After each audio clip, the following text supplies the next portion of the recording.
యొద్దకు పరిగెత్తి వచ్చేదము. రాజు తన అంతఃపురములోనికి నన్ను చేర్చుకునేను. నిన్ను బట్టి మేము సంతోషించి ఉత్సహించెదము. ద్రాక్షారసము కన్నా నీ ప్రేమను ఎక్కువగా స్మరించెదము. యథార్థమైన మనస్సుతో వారు నిన్ను ప్రేమించుచున్నారు. యెరూషలేము కుమార్తెలారా, నేను నల్లనిదాననైనను సౌందర్యవంతురాలను. కేదారు వారి గుడారముల వలెను, సొలొమోను నగరు తెరల వలెను నేను సౌందర్యవంతురాలను. నల్లనిదాననని నన్ను చిన్న చూపులు చూడకుడి. నేను ఎండ తగిలిన దానను. నా సహోదరులు నా మీద కోపించి నన్ను ద్రాక్ష తోటకు కావలికత్తిగా ఉంచిరి. అయితే నా సొంత తోటను నేను కాయకపోతిని. చిన్న ప్రార్థన చేసుకుందామమ్మా వాక్యం కొరకు. కృపగలిగిన తండ్రి, పరిశుద్ధుడు అయిన దేవ, మీకు స్తోత్రాలు, వందనాలు చెల్లిస్తున్నాం.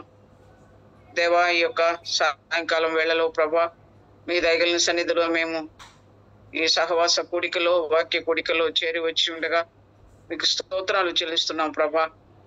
వారంలో ఈ దినము ప్రత్యేకమైనటువంటి సమయముగా మేమందరము కలిసి జూమ్లో కనెక్ట్ అయి మీ వాక్యాన్ని వినడానికి ఇలాగ మాకు ఏర్పాటు చేసిన పెద్దలను బట్టి మీకు స్తోత్రాలు, వందనాలు చెల్లిస్తున్నాం.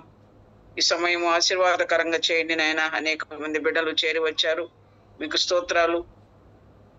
ఖాళీ హృదయాలతో మీ సన్నిధికి వచ్చాం ప్రభా. మీ వాక్యంతో నింపండి నాయనా. నా నోటికి మీ మాటలు అందించండి. వివరించడానికి నాకు శక్తి చాలదు. ఈ శిలువ చాటును మరుగుపరచండి ప్రభా. ప్రత్యేకమైనటువంటి తలంపులతో మా అందరకు క్షేమాభివృద్ధి కలుగునట్లుగా మీ వాక్యాన్ని వివరించి మాకు ప్రయోజనకరంగా చేయమని ప్రార్థిస్తున్నాం. చేరి వచ్చిన బిడ్డలందరినీ బట్టి మరొకసారి మీకు స్తుతులు చెల్లించుకుంటూ, మరి ఈ సమయంలో నాయన పెట్రో చైనా దేశమునకు బయలుదేరి వెళుతున్నాడు. ఆయన ప్రయాణంలో కూడా మీరు తోడుగా ఉండి క్షేమంగా వారి స్థలానికి చేరు పర్యంతం భద్రత కాపుదల బిడ్డ చుట్టూను ఉంచి మా తండ్రి క్షేమమైన ప్రయాణాలు దయచేయమని కూడా మరొకసారి మీ సన్నిధిలో జ్ఞాపకం చేసుకుంటున్నాం. మీకు స్తుతులు చెల్లిస్తున్నాం నాయన. మీకు వందనాలు.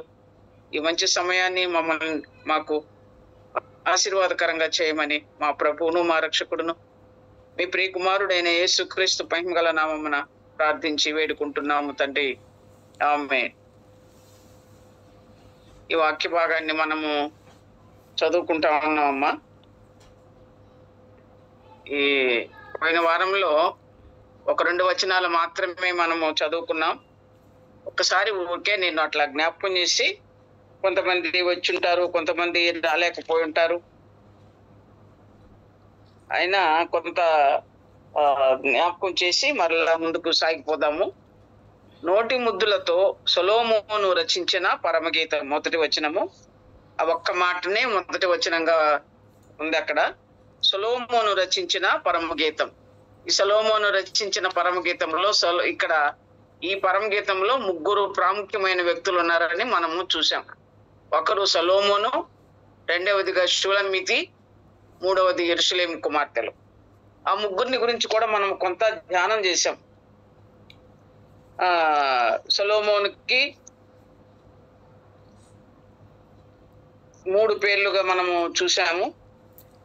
ఒకటి సొలొమోనుకి దేవుడు పెట్టిన పేరు, దావీదు పెట్టిన పేరు సమాధానకర్తని.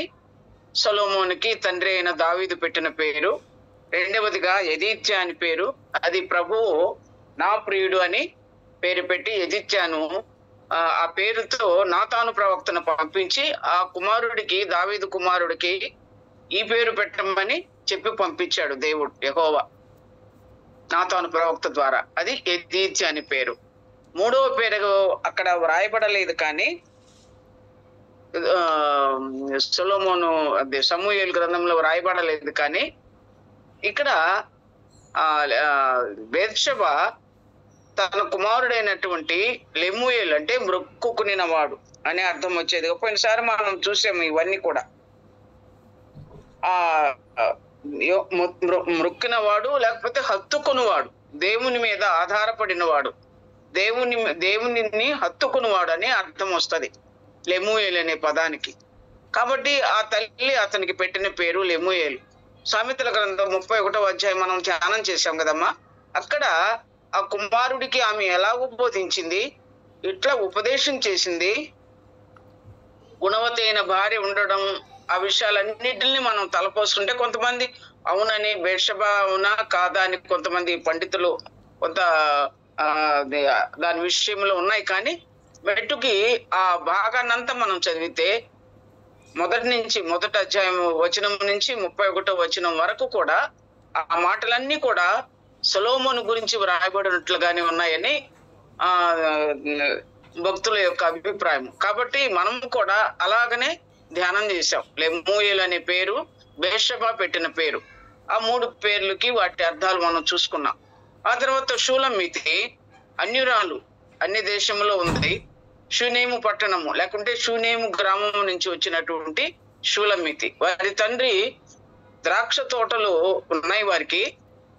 కానీ కొన్ని సొలొమోనుకు సంబంధించిన ద్రాక్ష తోటలు కూడా గుత్తకు తీసుకున్నాడు, కౌలుకు తీసుకొని అక్కడ ఆ పొలంలో కాపలాగా, ద్రాక్ష తోటకి కాపలాగా ఉంచి షూలమ్మితిని పెట్టాడు. ఇశ్రాయేలు అక్కడ ఉన్నటువంటి ఆ కాలాల్లో ఉన్నటువంటి ఆ రాజుల యొక్క చరిత్రని, వారి యొక్క పరిస్థితులను గమనించినట్లయితే ప్రతి ఒక్కరూ 12-13 సంవత్సరాల వయసులో ఆ ఇశ్రాయేలు బాలికలు కూడా పశువులు మేపుతారు, గొర్రెలను మేపుతారు, పొలం పనులకు వెళతారు, ఆ బావుల దగ్గర నీళ్ళకి వెళతారు. ఆ తండ్రితో పాటు అన్నదమ్ములతో పాటు కష్టపడి పనిచేసే స్వభావం కలిగిన వారట ఇశ్రాయేలు. మనమైతే మన పిల్లల్ని ఏ పనులకి నేర్పించం, మనం అన్ని మనమే చేసుకుంటాం, లేకుంటే ఇంకెవరి మీద ఆధారపడతాం. కానీ ఇశ్రాయేలు జనాంగంలో పనులు చేసేది వాళ్ళకి చాలా ముఖ్యమైనది. ఇశ్రాయేలు జనాంగానికి అన్ని ఆడపిల్లలు కూడా చక్కగా వారి చిన్న పనుల్లో అప్పుడే ఆ చిన్న వయసులోనే 13-14 మనము ఈ పరమగీతం 8వ అధ్యాయంలో చూస్తాం. నా చిన్న చెల్లెలకి ప్రాయము వచ్చినది అని.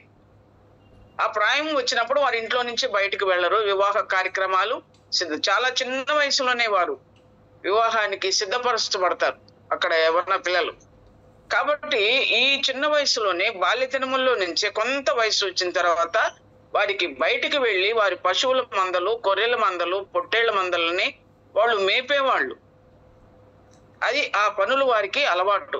అందుకని షూలమ్మితిని కూడా వారి తండ్రి, వారి అన్నలు ఆ ద్రాక్ష తోటలు కాపలాగా ఉండడానికి పంపించారు.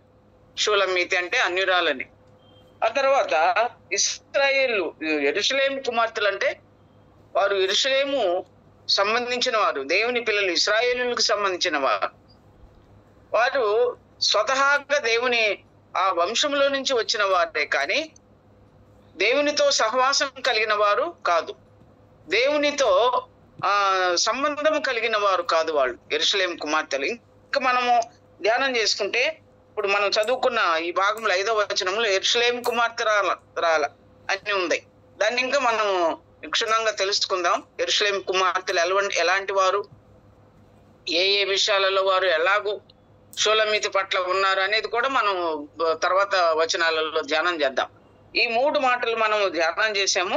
ఆ తర్వాత నోటి ముద్దులతో అతడు నన్ను ముద్దు పెట్టుకును గాక. ఆయన నోటి ముద్దులతో ముద్దు పెట్టుకును. ప్రభువుని ముద్దు పెట్టుకోవాలి. అది ఆరాధనకు గుర్తు, ప్రేమకు గుర్తు. మనము ప్రేమించాము, మన పిల్లల్ని మనం ప్రేమిస్తే మనము ముద్దు పెట్టుకుంటాం. అది ముద్దుకి నిర్వచనం. అర్థం ఏంటంటే లోక సంబంధమైన ముద్దు కాదు, అది దైవ సంబంధమైన ప్రియ ప్రభు మనల్ని ప్రేమించాడు. అది తల్లిదండ్రుల ప్రేమ ఉంది, అన్నదమ్ముల ప్రేమ ఉంది, తండ్రి కుమారుని దగ్గర ప్రేమ ఉంది. ఆ కుమారుని దగ్గర ప్రేమతో ఉన్నప్పుడు నోటి ముద్దులతో ఆమె ఆయనను ముద్దు పెట్టుకుంటా మానలేదు అని. దేవుడు ప్రభు యేసు ప్రభు ఆ పాపపు స్త్రీని సీమోని ఇంట భోజనం కూర్చున్నప్పుడు వచ్చింది చూడండి.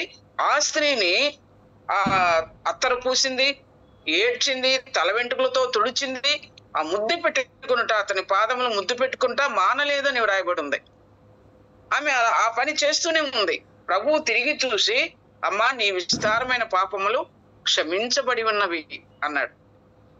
విస్తారంగా ప్రేమించింది, విస్తారమైన పాపాలు కూడా క్షమించబడ్డాయి. అందుకని ఆ ప్రేమ ఎలాంటిది? పాపాలు క్షమించబడేటువంటి ప్రేమ ఆ స్త్రీ చేసినటువంటి ముద్దు. ఇంకా తప్పిపోయిన కుమారుణ్ణి మెడ మీద పడి ముద్దు పెట్టుకున్నాడు.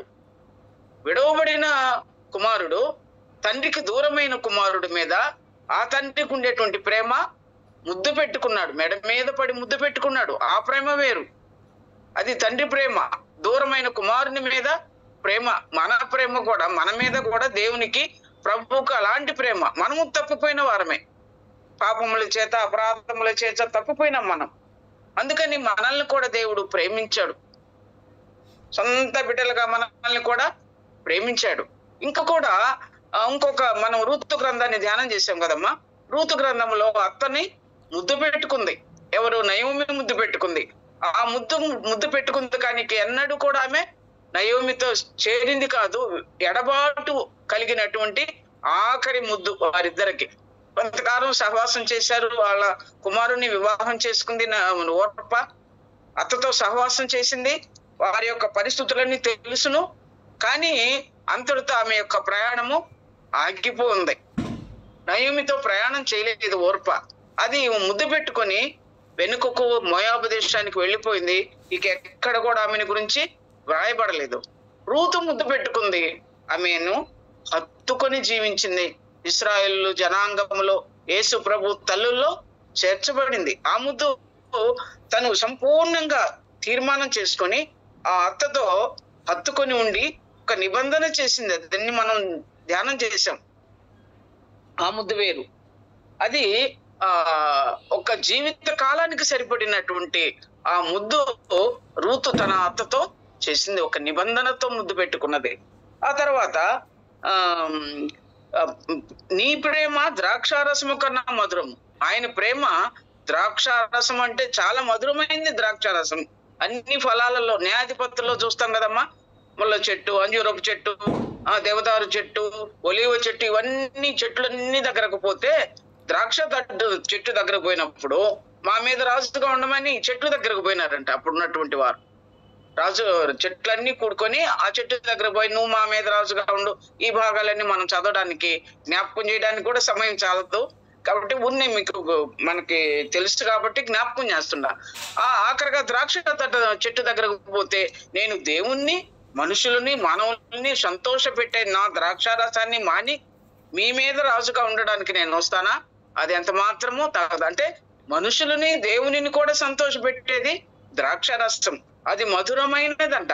అయితే ఇక్కడ నీ ప్రేమ ద్రాక్షారసము కన్నా మధురమైనదని షూలమితి మాట్లాడుతుంది. నీవు పూసుకొను పరిమళ తైలము అన్నది. సొలొమోనుకి రాజు కాబట్టి, ఆయన అందమైన వాడు కాబట్టి, జ్ఞానవంతుడు కాబట్టి, మంచి రాజ్యాన్ని, బలమైన రాజ్యం, ఇశ్రాయేలు రాజ్యము దావీదు చేత అనేక మంది రాజులను జయించి విజయాన్ని పొంది నెమ్మది కలిగిన ఆ ఇశ్రాయేలు దేశంలో రాజుగా సొలొమోను ఉన్నాడు. ఆ సొలొమోనుకి ఏం కొదువు ఉంది? చక్కని వాడు.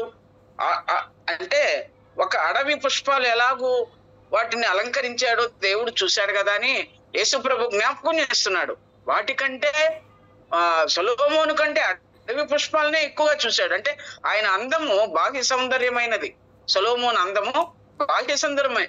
ఆయనకి ఎన్నైనా పరిమళ ద్రవ్యాలు, పరిమళము కలిగినటువంటి ఆ వస్తువులు పూసుకుంటాడు, సువాసన కలిగినవి ఆయన దగ్గర ఉన్నాయి. కాబట్టి నీవు పూసుకొని పరిమళ తైలము సువాసన కలిగింది. అలాగే మనము పూసుకునే పరిమళ తైలము సువాసన కలిగింది. ఆ అత్తరు బుడ్డి సువాసన ఇల్లంతా ఎలాగూ నిండిందో, బేతనలో ఉండేటువంటి మరియ పూసినటువంటి అత్తరు బుడ్డి పగులు కొట్టి పూసింది ఆయన పాదములకు. ఆ అత్తరు ఆ ఇంటిలో అంతా అత్తరు వాసనతో నిండిపోయాను అని వ్రాయబడి ఉంది. కాబట్టి అలాంటి పరిమళమైన తైలము దేవుడు మనకిచ్చాడు. ఇంకా కూడా పరిమళ తైలము, నీ పేరు పోయబడిన పరిమళ తైలముతో సమానము అన్నాడు. పరిమళ తైలముతో సమానం అంట. ఆయన పేరుకు ఒక కొత్త పేరును పెట్టింది షూలమితి, పరిమళ తైలము అని. హాగరు ఒక పేరు పెట్టింది కదమ్మా, చూచుచున్న దేవుడవు నీవు అని పేరు పెట్టింది. ఒక్కొక్కరు ఒక్కొక్క పేరు పెట్టారు, వారికి ఉన్నటువంటి పరిస్థితులను బట్టి, వారికి ఉన్నటువంటి శ్రమలను బట్టి. మహోన్నతుడైన దేవుడు, అన్ని నామముల కన్నా హెచ్చైన నామం కలిగిన వాడు, ఇవన్నీ చాలా పేర్లు ఉన్నాయి ఆయనకి. ఇక్కడ షూలమితి పెట్టిన పేరు దేవునికి, నీ పేరు పోయబడిన పరిమళ తైలం అన్న. పోయబడిన, అది సమాధానానికి గుర్తు. సహోదరులు ఐక్యత కలిగి నివసించుట ఎంత మేలు మనోహరమని కీర్తనల గ్రంథంలో చదివాం కదమ్మా. అది సమాధానానికి కూడా ఈ పరిమళ తైలము వాడతారు. సమాధానమైన సంబంధమైన విషయాల కొరకు దేవుడు పరిమళ తైలముగా ఈ లోకానికి మన కొరకు ఆయన తన్ను తాను అప్పగించుకున్నటువంటి పరిస్థితి కలిగింది. కుమారుడు ఆయన ఎంతో సుందరమైన వాడు, ఆయన అందమైన వాడు, సౌందర్యవంతుడు, రూపం కలిగిన వాడు, మన కొరకు కురీపిగా మార్చబడ్డాడు, స్వరూపము సొగసు లేని వాడుగా చేయబడ్డాడు. మన ప్రభువుకి గుర్తది. ఇంకా 3వ మాట, కన్యకలు నిన్ను ప్రేమించుదురు. కన్యకలు నిన్ను ప్రేమించుదురు. అవును, కన్యకలైనటువంటి మనము ఇశ్రాయేలీయులు కన్యకులే, మనము కన్యకులమే. ఒక్కగా కొరింథీ పత్రిక 2వ అధ్యాయము 2వ పత్రికలో ఉందనుకుంటాను. అవన్నీ మీరు రాసుకొని కూడా ఉంటారు. నేను కన్యకను ప్రధానము చేసుకుంటుని అన్నాడు. ఒక్కడే పురుషునికి కన్యకను ప్రధానము చేస్తూ సంఘమును గురించి మాట్లాడి కన్యకను ప్రధానము చేసుకున్నట్ట. అటువంటి కన్యకలు ఎన్ని సంఘాలు ఉన్నాయో ప్రపంచం యావత్తు, ఇవందరూ కూడా కన్యకలుగా ఆయన చూస్తున్నాడు. అది ఒక సంఘానికి గుర్తుగా ఉంది. ఆ తర్వాత 4వ వచనంలో కన్యకలు నిన్ను ప్రేమించుదురు. మనం 4వ వచనము ఇప్పుడు చదువుకున్నాం కదమ్మా. మనం పాఠ్య భాగంలోకి వద్దాము. నన్ను ఆకర్షించుము, మేము నీ యొద్దకు పరిగెత్తి వచ్చేదము అన్నాడు. మమ్మల్ని ఆకర్షించుము, మేము నీ యొద్దకు పరిగెత్తి వచ్చేదము. సొలొమోను చాలా జ్ఞానవంతుడు.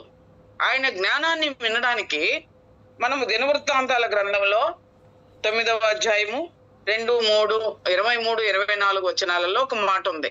ప్రపంచంలో ఆ దేశాలలో జనులందరూ భూరాజులందరూ అని వ్రాయబడి ఉంది. అక్కడ లోకంలో ఉన్నటువంటి రాజులందరూ, భూమి మీద ఉన్నటువంటి రాజులందరూ కూడా ఆయన జ్ఞానాన్ని వినడానికి ఆయన దగ్గరికి వచ్చేవాళ్ళంట. అది ఆకర్షణ. సొలొమోను జ్ఞానం వినడానికి, ఆయన జ్ఞానవాక్కులు వినడానికి, ఆయనకున్నటువంటి సుబుద్ధిని గురించి వినడానికి దేవుడు ఆయనకు కలలో కనిపించి నీకేం కావాలి కోరుకోమన్నప్పుడు ఆయన ఏం కోరుకున్నాడు? ఘనతను కోరుకోలేదు, ఐశ్వర్యాన్ని కోరుకోలేదు, శత్రువుల మీద విజయాన్ని కోరుకోలేదు. ఇంత పెద్ద జనాంగమైనటువంటి మీ జనాంగాన్ని న్యాయము తీర్చడానికి నాకు బుద్ధి చాలదు అన్నాడు. నాకు జ్ఞానము లేదు అన్నాడు. ఆ జ్ఞానాన్ని నాకు దయచేయమని అడిగింది. దేవుడు జ్ఞానాన్ని ఇచ్చాడు, బుద్ధినిచ్చాడు, వివేకము గల మనస్సునిచ్చాడు. అంత మాత్రమే కాకుండా ఐశ్వర్యాన్ని, ఘనతను కూడా దేవుడు ఆయనకి ఇచ్చాడు. 2వ రాజుల గ్రంథము 3వ అధ్యాయంలో ఉంది ఈ మాటలన్నీ కూడా కదమ్మా. అందుకని భూమి మీద ఉన్నటువంటి రాజులందరూ కూడా ఆయన జ్ఞానాన్ని వినడానికి ఆయన దగ్గరికి ఆకర్షించబడ్డారు. అలాగైతే మనము మన ప్రియ ప్రభు మనల్ని ఎలాగో ఆకర్షించాడమ్మా? ఎట్లా ఆకర్షించాడు? అనేకమైనటువంటి శ్రమలను ఆయన అనుభవించి మనకు ఆ పరలోక రాజ్యానికి ఇవ్వడానికి ఆయన ఎన్నో వేదనలు అనుభవించాడు. మనం ఆరాధనలో జ్ఞాపకం చేసుకునేవన్నీ మాటలు అవేమ్మా. ఆయనకు జరగబోవు సంగతులన్నీ ఎరిగిన వాడై సమస్తమును ఆయన అనుభవించుటకు, శ్రమలు అనుభవించుటకు ఈ లోకానికి ప్రియ ప్రభు వచ్చాడు. మనల్ని ఆయన ఆకర్షిస్తున్నాడు. మేము నీ యొద్దకు వచ్చేదము, నన్ను ఆకర్షించుము, మేము నీ యొద్దకు పరిగెత్తి వచ్చేదము. ఆకర్షించాడు ప్రభు. మనం ప్రార్థన చేస్తుంటాం కదమ్మా, అనేకుల రక్షణ కొరకు ఒక మాట ప్రార్థన చేస్తా ఉంటాం, జ్ఞాపకం చేసుకున్నాం. అనేకులు మీ సన్నిధికి వస్తున్నారు ప్రభా, వచ్చున్నట్లుగా వారిని ఆకర్షించుము అంటాడు అని ప్రార్థన చేస్తాం. మనము దేవుడు ఆకర్షించితేనే తప్ప ఎవడునూ తండ్రి యొద్దకు, క్రీస్తు ప్రభు యొద్దకు రాడు. తండ్రి వాణిని ఆకర్షించితేనే తప్ప అని. అవును, తండ్రి మనల్ని ఆకర్షించాడు దేవుని వైపుకు, ప్రభు అయిన క్రీస్తు వైపుకు. మనం ఆకర్షించబడ్డాం, మనం ఆయన బిడ్డలుగా చేయబడ్డాం. ఇది ఒక గొప్ప రక్షణ కార్యం. అది ఇంకా చూద్దామమ్మా. ఈ లోకంలో క్రీస్తు ప్రభు ఉన్నప్పుడు లోకంలో ఉన్నవారు చాలా మంది యేసు ప్రభుకి దగ్గరికి ఆకర్షించబడి వచ్చారు. రోగులు వచ్చారు, ఎన్ని జబ్బుల కొరకు వచ్చారు. ఆ తర్వాత ఇంకా భోజనము రొట్టెల కొరకు వచ్చిన వాళ్ళు కూడా చాలా మంది ఆకర్షించబడ్డారు. ఆయన బోధ వినడానికి చాలా మంది ఆకర్షించబడ్డారు. సంఖ్యాకాండంలో ఒక మాట ఉంది కదమ్మా, సంఖ్యాకాండము 21వ అధ్యాయము 9వ వచనములో రోగముల కొరకు అనే మాటని మనం అక్కడ జ్ఞాపకం చేసుకుంటే, సర్పము కాటు వేసిన తర్వాత అనేక మంది చనిపోయినారు ఇశ్రాయేలీలు అరణ్యము యాత్రల్లో. అప్పుడు మోషే ఏం చేశాడంటే ఒక సర్పాన్ని, ఇత్తడి సర్పాన్ని చేయించి అది ఆకాశానికి మధ్యగా వేలాడదీసి అందరూ నిదానించి ఆ ఇత్తడి సర్పాన్ని చూడమన్నాడు. అప్పుడు ఆ పాములు కరిచిన వారందరూ కూడా, పాము కాటుకు గురైన వారందరూ కూడా స్వస్థత పడ్డారు. అది ఒక ఉపమానంగా మనకు ఈ గ్రంథంలో రాసినప్పుడు ఒక భక్తుడు రాస్తున్నాడు. స్వస్థత కొరకు దేవుని దగ్గరికి ఆకర్షించబడ్డాడు. ఏ కాలంలో జరిగింది అది? మోషే కాలంలో, సంఖ్యాకాలంలో వ్రాయబడి ఉంది. మోషే ఇత్తడి సర్పమును ఎలాగూ ఆకాశమునకు భూమి మధ్య వేలాడ తీయబడాడో నిదానించి చూచినప్పుడు వారందరూ కూడా బ్రతికింపబడ్డారంట. స్వస్థత కొరకు, ఆరోగ్యం కొరకు, రోగము పోవడానికి కొరకు ఆయన ఆకర్షించేవాడు. ఇంకొకటి, బోధ కొరకు ప్రజలందరూ కూడా ఆయన బోధను విని ఆశ్చర్యపడ్డారు. సమాజ మందిరంలో యేసు ప్రభు బోధిస్తుంటే ఆ బోధ వినడానికి అనేక మంది వచ్చారు. కొంతమంది కూడా వచ్చారు పరిసయ్యులు, శాస్త్రులు, సద్దూకయ్యులు, ధర్మశాస్త్రోపదేశకులు, వారందరూ కూడా వచ్చారు. కానీ ఆయనలో లోపాన్ని వెతుక్కోవాలని, లోపాన్ని కనిపెట్టి ఆయన్ని విమర్శించాలని కొంతమంది ప్రభు దగ్గరకు వచ్చారు. కానీ అనేక మంది యేసు ప్రభు బోధలకు ఆశ్చర్యపడి ఈయన నిజముగా దేవుని కుమారుడని నమ్మి ఆయన బోధలు వినడానికి ఆయన దగ్గరకు వచ్చారు. ఇంకా ఈ మనుషులు ఎవరు కనికరం లేకుండా దారి తప్పిన గొర్రెల వలె ఉన్నారని యేసు ప్రభు వారి మీద, ఈ జన సమూహం మీద, ఆయనను వెంబడించే వారి మీద జాలిపడి వారికి ఇలాగు నోరు తెరచి బోధింపసాగెను అని మత్తయి సువార్త 5వ అధ్యాయంలో ఉంది. కొండ మీద కూర్చొని ఆయన నోరు తెరచి వారి అందరినీ చూచి వారి మీద కనికరపడి ఆయన వారికి ఇలాగూ బోధింపసాగాను. బోధించాడు. ఆయన బోధకు ఆకర్షించబడ్డారు, రోగముల కొరకు ఆకర్షించబడ్డారు, ఆహారం కొరకు కూడా ఆకర్షించబడ్డారు. ఏంది 5 రొట్టెలు 2 చేపలని ఎంతమందికి పంచిపెట్టాడమ్మా? 5,000 మంది పురుషులకు పంచిపెట్టాడు. మరొకసారి 2 భాగాలుగా ఉంది. 7 రొట్టెలు 2 చిన్న చేపలు, 5 రొట్టెలు 2 చిన్న చేపలు, 2 భాగాలుగా ఉన్నాయి అవి. ఆ 2 భాగాల్లో యేసు ప్రభు సమృద్ధి అయిన ఆహారాన్ని ఇచ్చాడు. అందుకని అంటాడు యోహాను సువార్త 10వ అధ్యాయంలో, నేను గొర్రెలకు సమృద్ధిగా ఇవ్వడానికి వచ్చాను అని. సమృద్ధి అయిన జీవము, సమృద్ధి అయిన నీరు, సమృద్ధి అయిన ఆహారము వారికి ఇచ్చాడు. అరణ్య యాత్రలో, ఇశ్రాయేలు అరణ్య యాత్రలో కూడా వారికి ఏమి ఇచ్చాడమ్మా? సమృద్ధి అయిన ఆహారం ఇచ్చాడు. మాంసము అపేక్ష కలిగిన వారికి పూరేళ్లను పంపించాడు. లేకపోతే మొట్టమొదటిగా ఆ అరణ్యంలో నుంచి తర్వాత మాకు ఆహారం ఏది? అక్కడైతే కీరకాయలు, దోసకాయలు ఇవన్నీ ఉన్నాయి కదా, మాకు ఇక్కడ ఏమి లేదన్నప్పుడు ఆయన ఏమన్నాడు? కొత్తిమీర గింజ వలె మన్నా ఆహారాన్ని వారికి అరణ్యం నుంచి వారు చేరిన ఆ పాళెము చుట్టూ కూడా పరుచుకున్నదంట. ఏనాటి బచ్చి మా నాటికే కూర్చుకోమని చెప్పాడు. సమకూర్చుకున్నారు ఆహారాన్ని. ఆహారం లేకుండా కరువు ప్రాంతంలో ఉన్నటువంటి నయోమి, ఎలీమెలకు 2 కుమారులు కూడా ఆ కరువును తప్పించుకోవడానికి మోయాబు దేశానికి వచ్చినప్పుడు తిరుగా వారి దేశంలోని ఆ కరువు తగ్గిపోయి ఆహారాన్ని ఇచ్చాడని, వారిని దర్శించాడని విని నయోమి, అప్పటికే 2 కుమారులు, భర్త చనిపోయాడు అనుకోండి, మరలా తిరిగి తన దేశానికి ఆహారము ఆ బెత్లెహేంలో సమృద్ధిగా ఉందని విని బయలుదేరి వచ్చారు. ఆ బయలుదేరి వచ్చిన కోతకాలంలో సమృద్ధి అయిన పరిగను రూతు ఏరుకుంది. వారికి ఆహారం సమృద్ధిగా ఉంది. ఇప్పుడు 1 దినము ఆమె సంపాదించుకున్న పరిగే 10 రోజులకు సరిపడా ఆహారం అంట. మనము రూతు గ్రంథాన్ని ధ్యానం చేసినప్పుడు అవన్నీ గుర్తున్నాయి కదమ్మా. జ్ఞాపకం చేస్తున్నాను మరలా. ఈ మాటలన్నీ కూడా మనము ఒకరికొకరు జ్ఞాపకం చేసుకోవడం మాత్రమే. అలాగూ దేవుని దగ్గరికి ఆహారం దొరుకుతుందని ఆకర్షించబడుతున్నాము. అన్నిటికంటే ప్రాముఖ్యమైనది రక్షణ కొరకు. ఆకర్షించబడాలి. ఇవన్నీ ఈ లోక సంబంధమైన విషయాలు. కానీ ఆ స్త్రీలు ఆ పాపపు స్త్రీ తన యొక్క పాపాలు ఒప్పుకోవడానికి, ఆ పాపాలు కడిగివేయడానికి, ప్రభు చేత ఒక రక్షణ తీర్మానం పొందడానికి ఆయన పాదములు ముద్దు పెట్టుకొనటం మానలేదు అని చదువుతాం. కాబట్టి ఇంకా మనం వెళ్దామమ్మా. మేము నన్ను ఆకర్షించు, మేము నీ యుద్ధకు పరిగెత్తి వచ్చేదము. అంటే ఒకరు వచ్చారు అనుకోండి. నిన్ననే మనము వాక్య కూడిక మంగళవారం రోజు కూడుకున్నప్పుడు మన సహోదరి ఒక మాట చెప్పారు.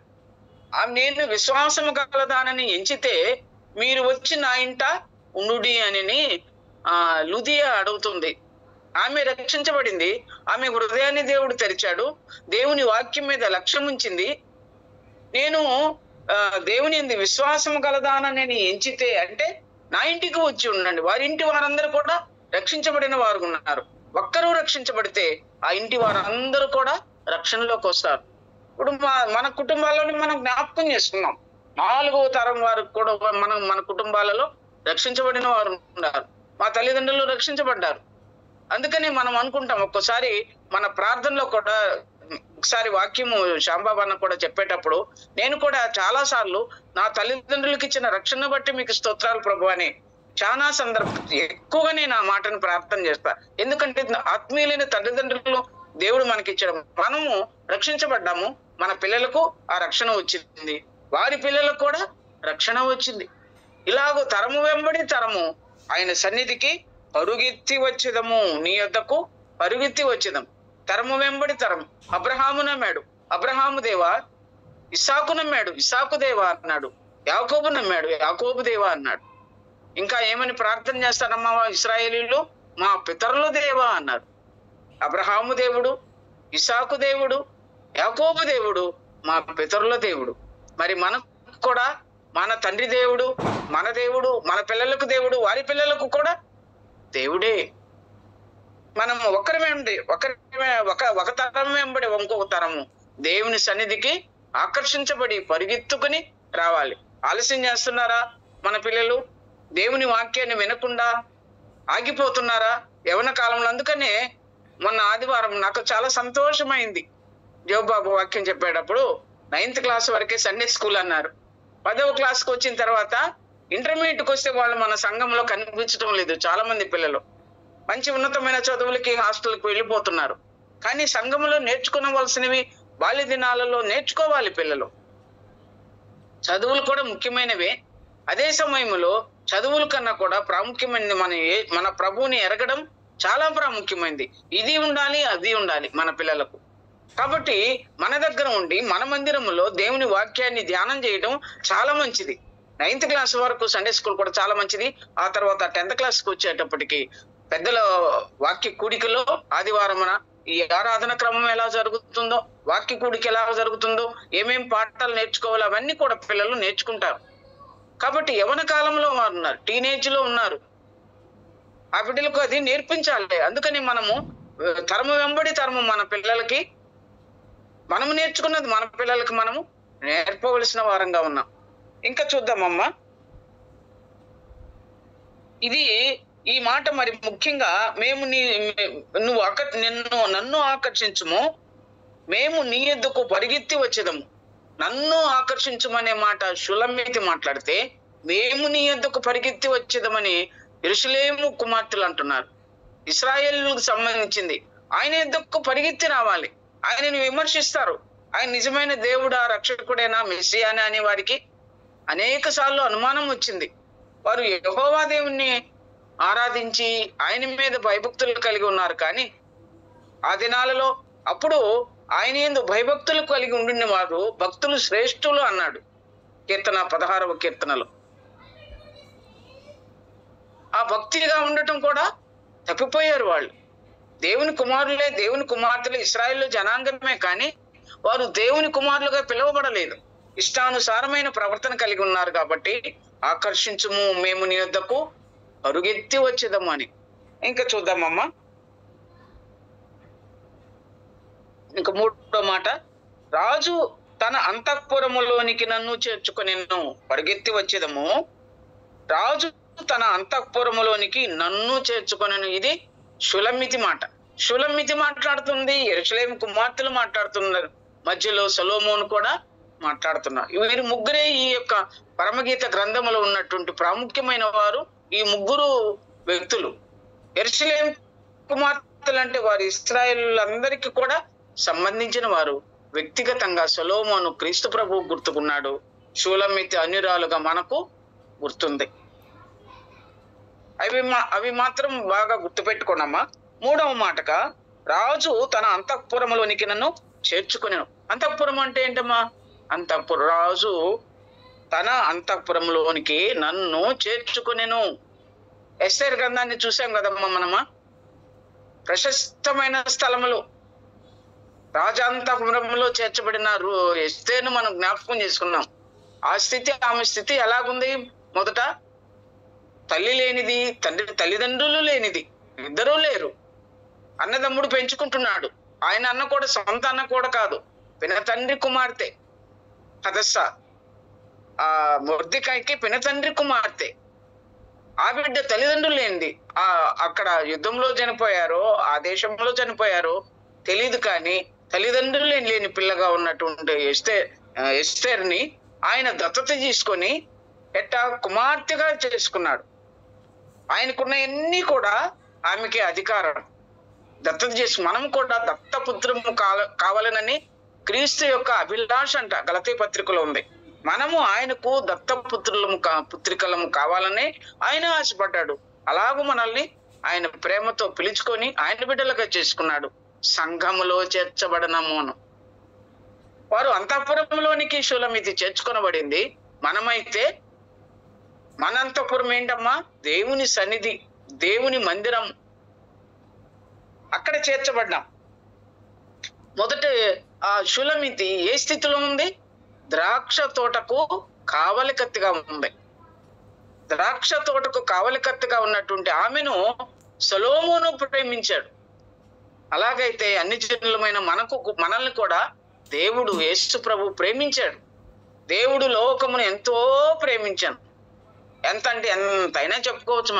ఎంతో అనే దానికి నిర్వచనం ఏం చెప్పగలం?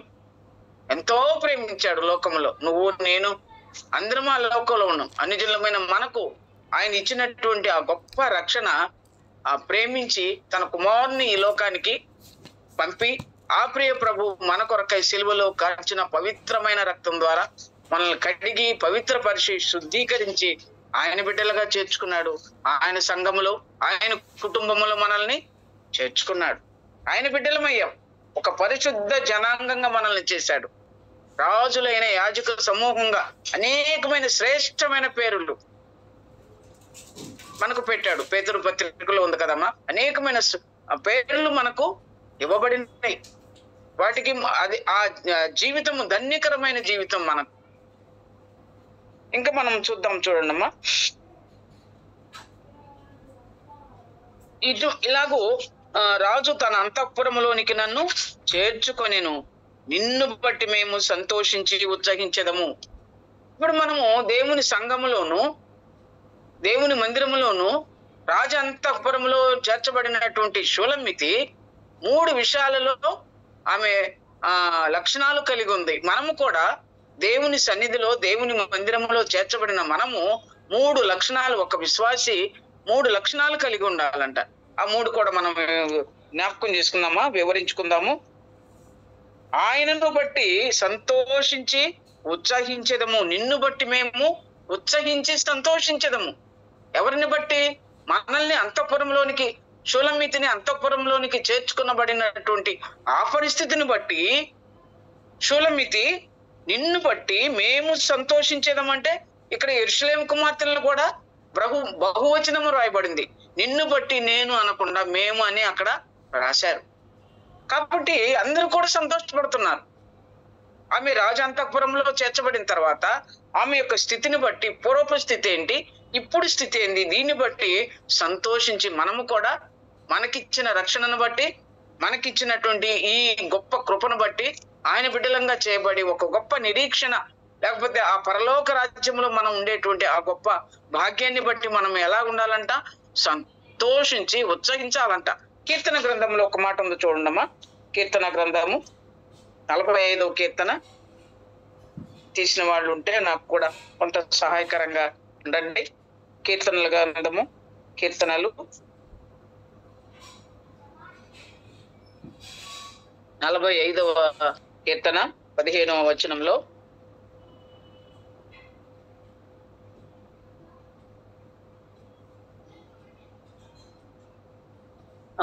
ఉత్సాహ సంతోషములతో వారు వచ్చుచున్నారు, రాజనగరులో ప్రవేశించుచున్నారు. నీ పితరులకు ప్రతిగా నీకు కుమారులుందురు, భూమి ఎందంతటా నీవు వారిని అధికారులుగా నియమించెదవు. ఏమన్నారమ్మా ఇక్కడ? ఉత్సాహ సంతోషములతో వారు ఆయన సన్నిధికి వస్తున్నారంట. ఉత్సాహము సంతోషముతో ఉత్సహించి ఆయనను బట్టి మనము పరమగీతంలో చదువుకున్నాం కదమ్మా, రాజు తన అంతఃపురములోనికి నన్ను చేర్చుకునేను, నిన్ను బట్టి మేము సంతోషించి ఉత్సహించెదము. మన ప్రభువును బట్టి, మన ప్రియ ప్రభువును బట్టి, మన కొరకు ఆయన పొందిన శ్రమలను బట్టి అవన్నీ ఆ దుఃఖాన్నంతా తీసివేసాడు. ప్రశస్తమైన వస్త్రాన్ని మనకు తొడిగింప చేశాడు. రక్తవర్ణ వస్త్రములు ధరించాడు. మనకు మంచిగా అదే మనం హెజ్కేల్ గ్రంథం 16వ అధ్యాయంలో చదువుతాం కదమ్మా. నువ్వు చిన్నప్పుడు ఇలాగున్నావు, నిన్నెవరు ముట్టుకోలేదు, నీకెవరు నూనె రాయలేదు, ఉప్పు రుద్దలేదు, నేను నిన్ను చూశాను, కడిగాను, నూనె రాశాను, నువ్వు మంచి ప్రాయము కలిగి చక్కగా తయారయ్యేటివి అని ఇశ్రాయేలును అలాగూ ప్రేమించాడు ఆయన. ఆ ప్రేమకు గుర్తు మనల్ని దుర్వాసన కొట్టినప్పుడు సువాసన కలిగిన పరిమళ వాసనగా ఉండడానికి మనల్ని ఆయన ఏర్పాటు చేసుకున్నాడు. ఎఫ్సి పత్రికలో కూడా అదే కదమ్మా రాయబడి ఉంది. 2వ అధ్యాయము 5వ వచనంలో సువాసనకరంగా పరిశుద్ధంగా ఉండడానికి ఆయన మనల్ని ఏర్పరుచుకున్నాడు. మన ప్రియ ప్రభు మన విషయంలో ఎంత జాగ్రత్త కలిగి ఉన్నాడు. ఇక్కడ సొలొమోను ఈ లోక సంబంధమైనటువంటి వారు, ఇక్కడ ఈ లోకంలో జీవించిన వారు. మొట్టమొదటి మనం పరిచయ వాక్కుల్లోనే చదివాం. వారిద్దరు ఇక్కడ జీవించిన వారే, సొలొమోను, షులమితి. ఇంకా అలంకార రూపకంగా శారాను, హాగర్ను కూడా జ్ఞాపకం చేసుకున్నాం. వారిద్దరు కూడా అబ్రహాముకు భార్య అయినటువంటి శారా, ఆ దాసి అయినటువంటి హాగర్ను కూడా మనం జ్ఞాపకం చేసుకొని, వాళ్ళిద్దరు కూడా అబ్రహాము దగ్గర ఉన్నారు, కుమారులను కన్నారు. వారిద్దరు కూడా అలంకార రూపకంగా మనకు పాఠంగా రాయబడింది. వారిద్దరిని కూడా, వారు కూడా జీవించిన వారే. కానీ మన ప్రియ ప్రభు మన కొరకు మాత్రము మనుష్య కుమారుడుగా ఈ లోకానికి వచ్చి మన కొరకు ఆయన ఆ భయంకరమైన శిలువ మరణాన్ని, అవమానకరమైన శిలువ మరణాన్ని అనుభవించి మనకు రక్షణ దయచేశాడు. అంత మాత్రమే కాకుండా దానిని బట్టి మన పట్ల ప్రియ ప్రభువు చేసిన దానిని బట్టి మనము ఉత్సహించి సంతోషించాలి. అందుకని ఇక్కడ మనం చదువుకున్న 45వ కీర్తనలో కూడా ఒక దివ్యమైన సంగతితో నా హృదయము బహుగా ఉప్పొంగుచున్నది అన్నాడు. మొదటి వచనం 45 మొదట్లో, ఆరాధనకు ప్రభువును ఆరాధించే మనము దివ్యమైన సంగతితో మన హృదయాలు ఉప్పొంగిపోవాలి. ఆయన చేసినటువంటి ఆ కార్యాన్ని బట్టి మనము సంతోషించి ఉత్సహించాలి. ఎవరు మనము ఆరాధనకు వచ్చినప్పుడు మనము ఉత్సాహంగా వస్తున్నామా? త్వరగా సిద్ధపడి దేవుని మందిరానికి వస్తున్నామా? ఆయన యందు ఆనందిస్తున్నామా? ఆయన యందు సంతోషపడుతున్నామా? ఉత్సహించి సంతోషించాలి ఆయన యందు. తరములన్నిటను నీ నామము జ్ఞాపకముండునట్టు నేను చేయుదును అన్నాడు. కీర్తన గ్రంథం 45లోని తరములన్నిటను జ్ఞాపకం ఉంటది దేవుని నామం. అది ఉన్నతమైన పరిశుద్ధమైన నామం. లేవి కాండంలో ఉంది, అది పరిశుద్ధమైన నామము అని. పరిశుద్ధమైన నామం అది. అందుకని పేరు కూడా పరిశుద్ధుడు అని దేవునికి ఒక మంచి పేరు ఉంది కదా. చూద్దాం ఇంకమ్మా. ద్రాక్షారసము కన్నా నీ ప్రేమను బట్టి ఎక్కువగా స్తుతించిరి అన్నాడు. పేతురు రాసిన మొదటి పత్రిక చూస్తారమ్మా. పేతురు రాసిన మొదటి పత్రిక 1వ అధ్యాయము 9వ వచనములో, మీరు ఆయనను చూడకపోయిన 8, 9 కలిసి ఉంది. మీరు ఆయనను చూడకపోయినను ఆయనను ప్రేమించుచున్నారు. ఇప్పుడు ఆయనను కనులారా చూడకయే విశ్వసించుచు మీ విశ్వాసమునకు ఫలమును అనగా ఆత్మరక్షణను పొందుచు చెప్పనశక్యమును మహిమాయుక్తమునైన సంతోషం కలవారై ఆనందించుచున్నారు. ఏ ఏ విషయాలలో మనం 3 విషయాలు మనం చూసుకున్నాం కదమ్మా. 3 లక్షణాలు కలిగి ఉండాలని. నిన్ను బట్టి మేము సంతోషించాము, ఆయన అంతఃపురంలోనికి చేర్చుకొనబడ్డాము. అయితే 3 లక్షణాలు మనము సంఘంలోనికి చేర్చబడిన తర్వాత 3 విధాలుగా 3 విషయాలు మనము కలిగి ఉండాలి. లక్షణాలు అంటే ఆ అనుభవాన్ని మనము కలిగి ఉండాలి. మొదటిగా ఆయనను బట్టి సంతోషించాలి. రెండవదిగా ద్రాక్షారసము కన్నా నీ ప్రేమను బట్టి ఎక్కువగా స్తుతించాలి. ఆయన ప్రేమను బట్టి స్తుతించాలి. అది ఇక్కడ మనం చదువుకున్న ఈ భాగంలో ఆత్మరక్షణను పొందుచు విశ్వాసమునకు ఫలమును అనగా ఆత్మరక్షణ విశ్వాసమునకు ఒక ఫలమంట. నీతి ఫలాలు ఆ ఫలాలన్నీ కూడా మనం గలతీ పత్రిక 5వ అధ్యాయంలో చదువుతాం కదమ్మా. సాత్వికము ఇవన్నీ కూడా ఫలాలు ఉన్నాయి. ఫలమే అది ఆత్మ ఫలము. వాటిల్లో ఇవి ఉన్నాయి. కానీ ఇక్కడ ఇచ్చినటువంటి ఈ ఫలము విశ్వాసమునకు కలుగు ఫలము అన్నాడు. విశ్వాసానికి మనం విశ్వాసంగా ఉంటే అది కూడా ఒక ఫలభరితమైనటువంటి జీవితమే. అందుకనే విశ్వాసమునకు ఫలమును అనగా ఆత్మరక్షణను పొందుచు చెప్పనశక్యమును మహిమాయుక్తమునైన చెప్పశక్యముగానంతటి ఆ సంతోషము మహిమాయుక్తమైన సంతోషం అంటారు. మన ప్రియ ప్రభు మహిమ కలిగిన దేవుడు మహిమాయుక్తమైన సంతోషం కలవారై ఆనందించుచున్నారు అన్నాడు. ఈ ప్రేమ ఏంటి? ఆ విశ్వాసమును కలిగిన రక్షణ పొందినటువంటి మనము ఈ యొక్క ప్రేమను కలిగి ఉండాలి. అది ఇంకొక మాట కూడా చూడమ్మా. మూడవ మాటగా యథార్థమైన మనసుతో ఆయనను ప్రేమించాలి. 102వ కీర్తనలో ఒక మాట ఉందమ్మా. 102వ కీర్తన 102 కాదు నాన్న, క్షమించండి, 112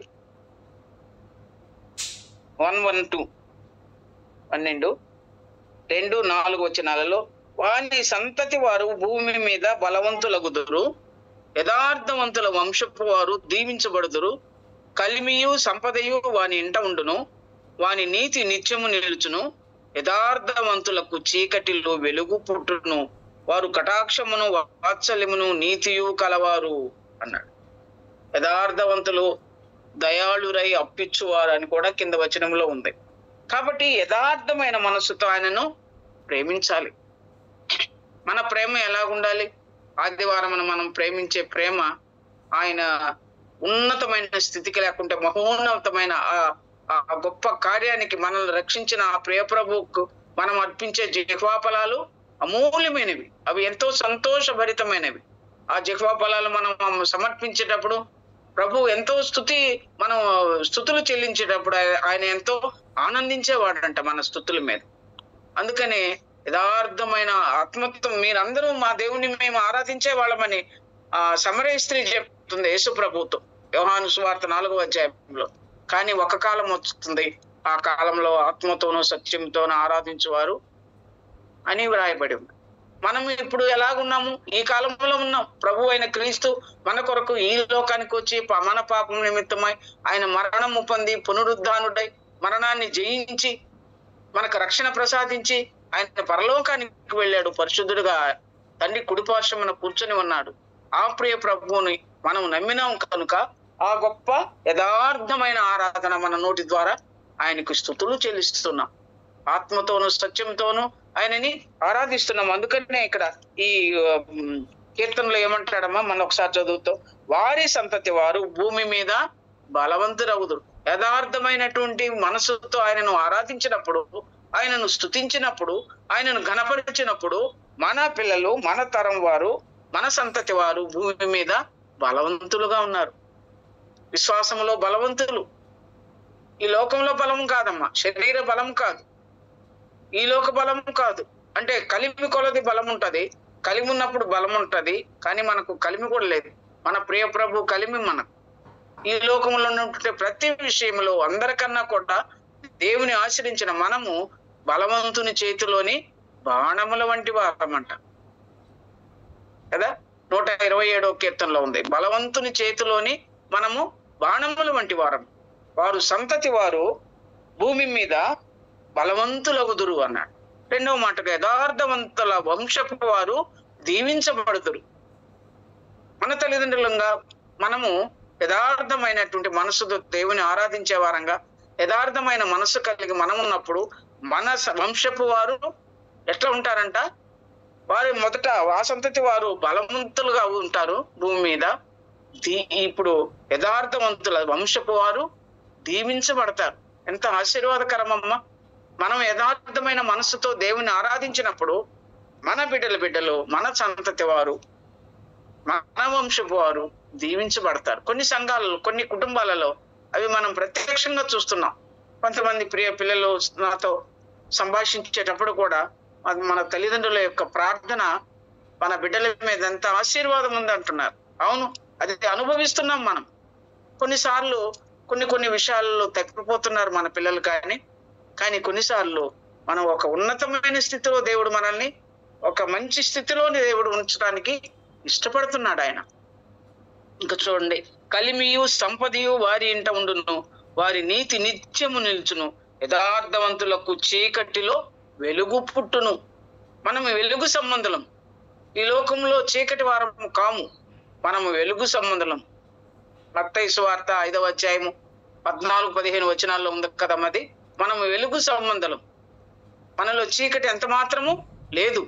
చీకటి సంబంధము కాము, మనం వెలుగు సంబంధులము. అందుకని యథార్థవంతులకు చీకటిలో కూడా వెలుగు పుట్టును అన్నాడు. యథార్థమైన మనసుతో మనం ఉన్నప్పుడు చీకటిలో కూడా మనకు వెలుగు పుడుతుంది. ఇంకా మనము సాగిపోదామమ్మా. మన పాఠ్య భాగానికి మనం వద్దాం. యథార్థమైన మనసుతో ఇక్కడ ఉంది కదా. మన 3 మీరు జ్ఞాపకం పెట్టుకోండి. నిన్ను బట్టి మేము సంతోషించి ఉత్సహించేదము, నీ ప్రేమను ద్రాక్షారసము కన్నా నీ ప్రేమను ఎక్కువగా స్మరించేదము. అంటే ఆయన ప్రేమను స్మరించేదమంటేమా, స్మరించుట అంటే జ్ఞాపకం చేసుకునుట. 1 కొరింథీయులకు రాసిన పత్రిక 11వ అధ్యాయము 21, 22, 23 వచనాల్లో మనం చూస్తాం కదా. ప్రతి ఆదివారం ఆయనను జ్ఞాపకం చేసుకుంటున్నాం. ఆయన మరణ పునరుద్ధానాలని జ్ఞాపకం చేసుకుంటున్నాం.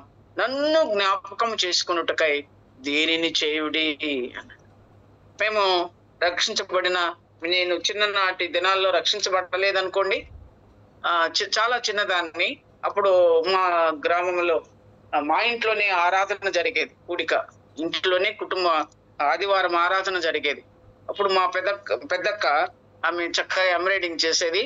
ఒక తెల్లటి గుడ్డ తెచ్చిచ్చాడంట నాన్న. నాకు కూడా అంతగా సరిగా తెలియదు. అది తెచ్చిస్తే నన్ను జ్ఞాపకం చేసుకున్నటకై దీనిని చేయుడి అని ఒక నెట్టెడ్ క్లాత్ వైట్ది, దాని మీద కలర్స్ తో కుట్టింది అక్క. అప్పుడు పెయింట్ చేసేది కూడా తెలీదు, కుట్టులు కుట్టేది అనమాట. అట్లా రాసి కింద 1 కొరింథీ 11వ అధ్యాయము 21వ వచనం అనుకుంటా, అది రాసి పెట్టుంది.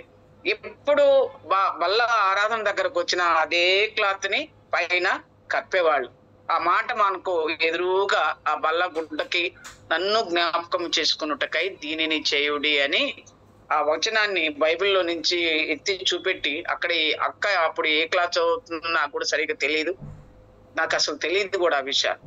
ఆ బల్ల క్లాత్ మీద పెద్దక్క రాసింది, కుట్టిందన్నమాట చేతితో. అది ఆయనను జ్ఞాపకం చేసుకోవడం, అది స్మరించుకోవడం. దేవునిని ఇక్కడ ద్రాక్షారసము కన్నా నీ ప్రేమను ఎక్కువగా స్మరించేదము, జ్ఞాపకం చేసుకుంటున్నాం. స్మరించడం అంటే జ్ఞాపకం చేసుకోవడం. ప్రతి ఆదివారమున మనం నన్ను జ్ఞాపకం చేసుకున్నటకై ఈ యొక్క పనిని, ఈ యొక్క కార్యక్రమాన్ని, ఈ ఆరాధన క్రమమును, బల్లను కూడి రావడం కొరకు, ఆరాధనలో పాలు పంపులు కలిగి ఉండడానికి, రొట్టెయు రసమును మనము తీసుకోవడానికి అనుకూలంగా చేయబడిన ఆ సమయము ఎంతో మనము జ్ఞాపకం చేసుకోవాలి. అనేక సార్లు తప్పిపోతున్నాం, అనేక సార్లు మనము రాలేకపోతున్నాం ఆరాధనకి. కానీ అది చాలా ప్రాముఖ్యమైన సమయము. దేవునికి మనము స్తుతులు అర్పించే సమయం, మన జహ్వా ఫలాలు సమర్పించే సమయం.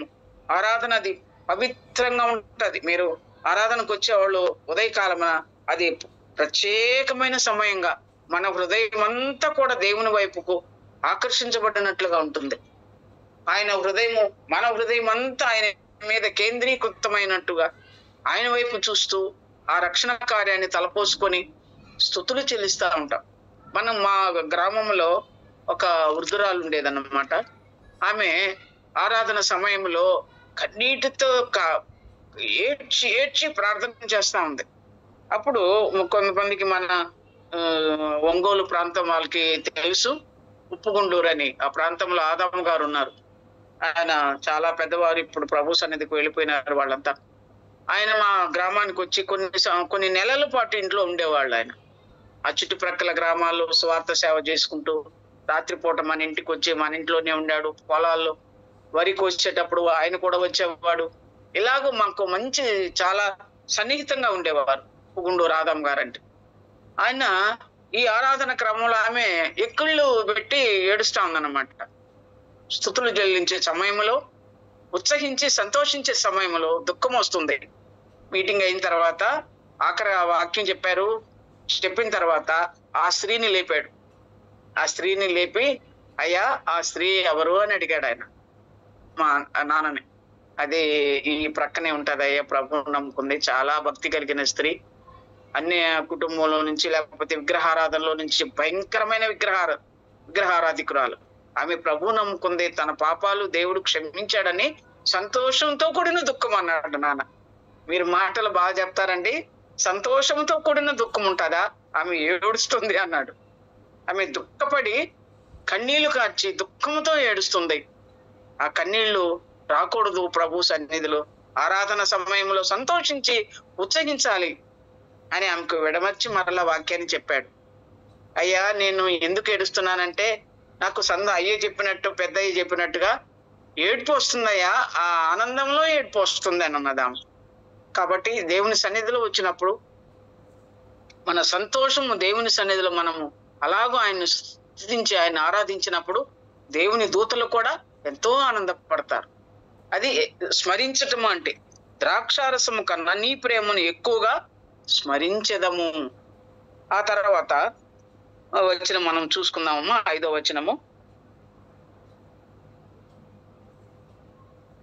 మన భాగంలో, యెరూషలేము కుమార్తెలారా, నేను నల్లని దాననైనను సౌందర్యవంతురాలను. ఇక్కడ తన యొక్క స్థితిని గురించి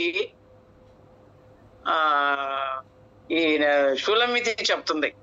షూలమ్మితి ద్రాక్ష తోటలో కావలికత్తిగా ఉంది, మంచి సౌందర్యం లేదు. నేను నల్లని దాననైనను సౌందర్యవంతురాలను, యెరూషలేము కుమార్తెలారా అంటుంది. యెరూషలేము కుమార్తెలు ఇక్కడ ఈమె నల్లనిదని చిన్న చూపు చూశారంట. కింద వచనంలో కూడా ఉంది, 6వ వచనంలో. నల్లనిదని చిన్న చూపు చూచారంట. నేను నల్లని దాననైనను సౌందర్యవంతురాలను. ఈ మాట అన్నప్పుడు నాకు ఒక మాట గుర్తు వస్తుంది. నా గురించే నేను చెప్పుకున్నట్టుంది, కానీ క్షమించండి. కానీ మా అమ్మ అన్నమాట, మా చిన్నమ్మ అన్నమాట. మొన్న కూడా నేను బ్రదర్తో అదే అన్నాను. సరేలే అన్నాడు ఆయన నవ్వుతా. ఎందుకనంటే ఇప్పుడు నల్లనిదైనా సౌందర్యవంతురాలను నాకు నేను అనుకుంటుండా, మీరు కూడా అనుకోండి. ఎందుకంటే ప్రభువు నమ్మిన తర్వాత ఆ లోకంలో ఉన్నటువంటి ఆ చీకటి సంబంధమైన నలుపు పోయింది. మనము సౌందర్యవంతులము. పైన బాహ్యంగా కనపడే సౌందర్యం కాదు ఇది. అంతరంగ స్వభావము మీకు అలంకరణగా ఉండాలి. తిమోతికి రాసిన పత్రిక, పేతురు పత్రికలో కూడా ఉంది. అంతరంగ స్వభావము సౌందర్యంగా ఉండాలి. పై విషయాల అలంకరణలు అన్నీ కూడా అవి వేసుకోకూడదు, వేసుకున్నారనేది అది కాదమ్మా. బాహ్య సౌందర్యం కన్నా అంతఃకరణంలో ఉన్నటువంటి సౌందర్యము మరి ప్రాముఖ్యమైనది. అది మనల్ని శుద్ధిపరిచేది. ఈ అంతరంగంలో ఉన్నటువంటి సౌందర్యాన్ని దేవుడు చూసేవాడు. సామెతల గ్రంథం 30వ వచనంలో 31:30లో ఏమనుందమ్మా? అందము మోస్కరము, సౌందర్యము వ్యర్థం. అలాగైతే ఈమెమంటుంది? షూలమ్మితి, నేను నల్లని దాననైనను సౌందర్యవంతురాలను. మన సౌందర్యం ఎక్కడుందమ్మా? దేవుని సన్నిధిలో మనం సౌందర్యంగా కనపడుతున్నామా? షూలమ్మితి రంగుని బట్టి విమర్శ చేస్తున్నారు యెరూషలేము కుమార్తెలు.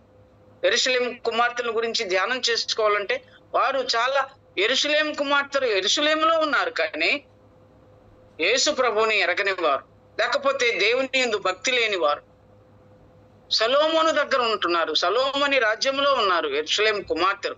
అంటే యెరూషలేము కుమార్తెలు అంటే ఒక అలంకరణ ఇశ్రాయేలుని గురించి వ్రాయబడింది. కుమార్తెలు అంటే కుమార్తెలని కాదు, ఇశ్రాయేలులందరినీ సియోను కుమారి అంటాడు కదా. యెరూషలేము వాసులను సియోను కుమారి అని మన ప్రవక్తలు వ్రాశారు. కాబట్టి ఆ యెరూషలేము కుమార్తెలు ఆమెను విమర్శిస్తున్నారు. నేను నల్లని దాననైనను సౌందర్యం, అసలు ఈ ఈ ఈ అమ్మాయిలు షూలమ్మితిలో ఏమి అందం ఉందని సొలొమోను అంతఃపురంలోనికి చేర్చుకున్నాడు అన్నారేమో వారు ఆమెను. ఈమెలో ఏమి అందం ఉందని ఇంత అంతఃపురంలో సొలొమోను అంతటి జ్ఞానవంతుడు రాజు, ప్రపంచంలో ఉన్నటువంటి భూజనులందరి రాజుల చేత పొగడబడేవాడు, మంచి జ్ఞానం కలిగిన వాడు, అతని వంటి వాడు లేరు అని అన్నారు కదా. అంత సౌందర్యం కలిగినటువంటి సొలొమోను దగ్గరికి అంతఃపురంలోనికి ఈ నల్లటి పిల్లని ఎట్లా చేర్చుకున్నాడు? మనము కూడా సౌందర్య రీతికి ఈ లోకంలో నల్లటి వారమే, సౌందర్యం లేని వారమే, అందం లేదు మన దగ్గర, కానీ ప్రభువుకు మనము అందమైన వారంగా కనపడుతున్నాం. బుద్ధి లేని వారమైనా బుద్ధి కలిగిన వారంగా కనపడుతున్నాం. యోగ్యత లేని వారమైనా యోగ్యులంగా దేవుడు మనల్ని తయారు చేశాడు. ఎంతో గొప్ప ధన్యకరమైన ఇదమ్మా. అందుకనే ఈ గ్రంథము మనం చదువుకున్న గ్రంథాలన్నిటికన్నా కూడా ఒక ప్రత్యేకమైనటువంటి స్థానంలో ఉంది. ప్రభువుకి మనకు ఆ సారూప్యము. ప్రభు మనల్ని ఎలాగూ ప్రేమించాడో, సొలొమోను షూలమ్మితిని ఎలాగూ ప్రేమించాడో, అంతఃపురంలో ఎలాగూ చేర్చుకున్నారో బయట వారందరూ విమర్శిస్తున్నారు. వీరొక్కరైనా దేవుని దగ్గరకు పోయారు, వీరొక్కరైనా పరలోక రాజ్యానికి పోయేది, మనం పోమా? అనేక మంది మనల్ని విమర్శించే వాళ్ళు కూడా ఉన్నారు. కానీ ప్రియ ప్రభు మనకు ఉన్నతమైనటువంటి పేర్లు పెట్టి ఆయన జీవ గ్రంథంలో మన పేర్లు రాసుకుంటున్నాడు. దేవునికి స్తోత్రాలమ్మా. ఇంకా నిర్గమ కాండంలో కూడా మనం ఒక మాటను చదువుతాం కదమ్మా. కూషు దేశపు స్త్రీని మోషే వివాహం చేసుకున్నప్పుడు అహరోను మిరియాములు ఇద్దరు కూడా సణుక్కున్నారు. వారు మోషే చాలా అందమైన వాడు, సుందర ముఖము కలిగిన వాడు, ఆ యొక్క ఐగుప్తు సకల విద్యలు నేర్చుకున్నవాడు, ఆ యుద్ధము ఆ పోరాటాన్ని నేర్చుకున్నవాడు, ఎంతో జ్ఞానం కలిగిన వాడు మోషే. తల్లి చేత ప్రేమించబడ్డాడు పాలు తాగే వయసులో. ఆ తర్వాత రాజంతపురంలో ఉన్నాడు, మంచి విలువిద్యని నేర్చుకున్నాడు, సకల శాస్త్రాలు నేర్చుకున్నాడు. అటువంటి జ్ఞానం కలిగిన వాడు, సుందరమైన ముఖము కలిగిన వాడు, ఆ ఫరో కుమార్తె చేత చక్కగా కనికరింపబడి ఆమె కుమారునిగా దత్తత చేసుకోబడ్డవాడు. ఇంత మంచి లక్షణాలు కలిగినటువంటి మోషే కూషు దేశపు స్త్రీని వివాహం చేసుకున్నప్పుడు వారు సణిగారు. సణిగిన తర్వాత వారికి వచ్చినటువంటి శ్రమలు మనం ఎరుగుదాం, అవన్నీ జ్ఞాపకం చేసుకోవడానికి కాదు. కానీ అలాంటి పరిస్థితుల్లో ఎంతో మంది విమర్శిస్తారు మనల్ని కూడా. కానీ ఆ విమర్శలన్నీ దేవునికి అవి. కానీ మనము ఆయన దృష్టిలో ఇష్టమైన వారు, మనము శ్రేష్ఠులంగా పిలుచున్నాడు, ఇష్టమైన వారంగా ఉన్నాడు. తనకు మీరందరూ ఆయన జనముగా ఉండుటకు ఆయన ఇష్టపడుతున్నాడని సమూయేలు అంటాడు ఇశ్రాయేలుతో. మీరు ఎంత బలహీనులైనా, ఎంత దారి తప్పిన వారైనా, దేవుని మాటను ధిక్కరించేవారైనా, ఆజ్ఞను అతిక్రమించేవారైనా మీ మీద ఆయన ఇష్టము కలిగి ఉన్నాడు. మన మీద ఆయనకి ఇష్టమే. ఎన్నిసార్లు తప్పిపోయినా, ఎన్నిసార్లు సరైన స్థితిలో మనం లేకపోయినా మన మీద ఆయన ఇష్టము కలిగి ఉన్నాడు. ఇంకా నువ్వు ప్రభువు మన మీద కృప చూపించేవాడు. ఆయన కృప శాశ్వత కాలం ఉండేది, ఆయన కోపము నిమిషం మాత్రమే ఉంటది. కాబట్టి అలాంటి ప్రియ ప్రభువుకు మనము కుమారులు కుమార్తెలుగా చేయబడ్డాము. వీళ్ళు ప్రకృతి సంబంధంలోని రాయబడింది. ప్రకృతి సంబంధులు అంటే స్వతహాగా ఇశ్రాయేలు జనాంగంలోని వారు యెరూషలేము కుమార్తెలు. ఇంకా కూడా సొలొమోను ఎరగని వారు యెరూషలేములోనే ఉన్నారు, కానీ సొలొమోను ఎరగలేదు, ఆయన గుణగణాలు ఎరగలేదు. విమర్శిస్తున్నారు, సొలొమోన్ని విమర్శించాడు, షూలమ్మితిని విమర్శించారు. అందుకనే ఆ ప్రకృతి సంబంధులోని భక్తులు రాస్తున్నారు వారిని గురించి. ప్రకృతి సంబంధులు, శరీర సంబంధులు, ఆత్మ సంబంధులు ఇవన్నీ కూడా రోమాపత్రికలో ఉన్నాయమ్మా. మనం సంఘం ఏర్పడిన తర్వాత ప్రకృతి సంబంధులు ఉన్నారు, దేవుని ఎరగని వారు పూర్తిగా. శరీర సంబంధులు అంటే స్థానిక సంఘంలో చేర్చబడి శరీరానుసారంగా ఉండేటువంటి వారు ఉన్నారు. భక్తిని పైకి భక్తి గల వారి వలె ఉండి దాని శక్తిని ఆశ్రయించిన వారిగా ఉన్నారు, వారు శరీర సంబంధులు అన్నారు. మూడవదిగా ఆత్మ సంబంధులు. ఆత్మ సంబంధులలో మనము ఆ జాబితాలో ఉండాలి. శరీర సంబంధులకు జాబితాలో మనం ఉండకూడదు, మనం ఆత్మ సంబంధులం. కాబట్టి పౌలు తర్వాత వీరు సొలొమోని పల్లకిని తయారు చేశారంట, కానీ ఆ పల్లకిలో వారు లేరంట. సొలొమోను పల్లకిని, ఆ నగరుల తెరలను వారు అంతా తయారు చేశారు, కానీ సొలొమోను పల్లకిలో లేరు. అంటే దేవుని మందిరంలో లేరు. దేవుని మందిరం కావలసిన ఉపకరణాలు, తెరలు అవన్నీ సిద్ధం చేశారు, కానీ దేవుని ఆ మందిరంలోకి వారు ప్రవేశించలేకపోయినారు ఇశ్రాయేలీయులు. అందుకని వారిని గురించి మాటలు వ్రాయబడింది. నోవహు ఓడను తయారు చేశారు, ఆ ఓడలోకి అందరినీ పిలుస్తున్నాడు ఆయన. ఎన్నో సంవత్సరాలు ఆ ఓడను తయారు చేసినప్పటి నుండి కూడా మీరు జలప్రళయం వస్తుంది, అందరూ ఓడలోనికి రండి అని పిలుస్తున్నాడు, కానీ ఎవరు కూడా ఇష్టపడే రాలేదు. ఆఖరికి ఎవరు వచ్చారు ఆ ఓడలోకి? నోవహు భార్య, ఆయన 3 కుమారులు, ఆ 3 భార్యలు, కోడళ్ళు, వారు 8 మంది మాత్రమే ఓడల్లో ప్రవేశించారు, వారు రక్షించబడినారు. అలాగైతే ఆ నోవహులో ఆ ఓడలోకి ఎవరు చేర్చబడ్డారో వారు రక్షించబడితే, ఇప్పుడు మన ప్రియ ప్రభు ఓడ లేకపోతే ఆయన అంతఃపురము, ఆయన సన్నిధిలోకి మనం ఎప్పుడైతే చేర్చబడ్డామో మనం అందరము ఆత్మీయమైన దేవుని సంబంధులమైన అదే అంటాడు పేతురు రాసిన, క్రీస్తు ప్రభువును ఎరుగుని వారంతా కూడా ప్రకృతి సంబంధులని. పేతురు పత్రిక దాన్ని తీద్దులేమ్మా, మీరు సమయం అయిపోయింది. పేతురు రాసిన మొదటి పత్రిక 3వ అధ్యాయము 19-20 వచనాల్లో ఉంది. ఇంకా సంఘములో ఉంటూనే ఒకరికొకరు సమాధానానికి లేకుండా ఉండేటువంటి వారు శరీర సంబంధాలు అన్నాడు. సంఘములో ఉంటూనే, సంఘములో బిడ్డలుగా ఉంటూనే ఒకరికొకరు సమాధానం కలిగి ఉండాలి. ఎన్ని పరిస్థితులు మన మధ్య జరిగినా మనం ఒకరికొకరు క్షమించుకొని సమాధానం కలిగి ఉండాల. అది ఆత్మ సంబంధమైనటువంటి ప్రేమది. లేకపోతే అలాగ కలిసి ఉండకపోతే శరీర సంబంధంగా మనం మిగిలిపోతాం.